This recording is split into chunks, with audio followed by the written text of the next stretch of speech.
তাদের নাম কেউ জানে না, তারা এখন নিরুদ্দেশ, কিন্তু ঠিক তারাই একটা হত্যাকাণ্ডের কেন্দ্রে।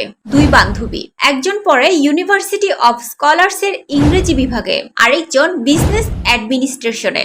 সাধারণ শিক্ষার্থী, সাধারণ পোশাক, কিন্তু তাদের উপস্থিতি ছিল এক মৃত্যুর আগমন বার্তা। তাদের মিথ্যা অভিযোগে পারভেজের বুকের বাম পাশে ছুরি মারে ঘাতকরা। মুহূর্তে সব শেষ।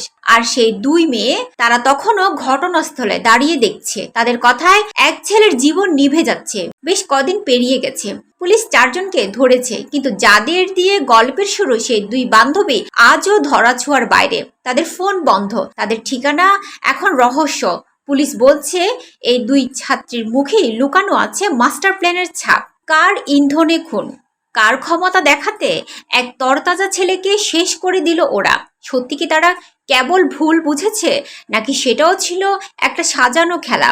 এই দুই মেয়ে এখন মামলার সবচেয়ে গুরুত্বপূর্ণ চরিত্র। তাদের খুঁজে বের করা মানে পুরো হত্যাকাণ্ডের পর্দা ফাঁস হওয়া। তাদের পাওয়া যাবে তো, নাকি তারা চিরতরে হারিয়ে যাবে অপরাধের অন্ধকারে? এই ছেলেটা, যার অপরাধ ছিল শুধু হেসেছিল, বন্ধুদের সাথে কিছু মুহূর্তের আনন্দ, আর তাতেই হারিয়ে গেল তার জীবন। প্রাইম এশিয়া বিশ্ববিদ্যালয়ের সামনে আলামিনের দোকানের সামনে দাঁড়িয়েছিলেন পারভেজ। হাসছিলেন, কথা বলছিলেন, কিন্তু এই হাসিটা কারো সহ্য হয়নি। পেছনে দাঁড়িয়েছিল ইউনিভার্সিটি অফ স্কলার্স এর দুই ছাত্রী।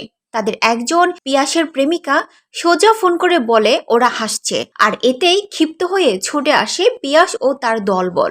বিষয়টা শিক্ষকরাও মীমাংসা করেছিলেন, তবুও শান্ত হয়নি পিয়াস। পরিকল্পনা করে বন্ধুদের নিয়ে ফিরে আসে সে।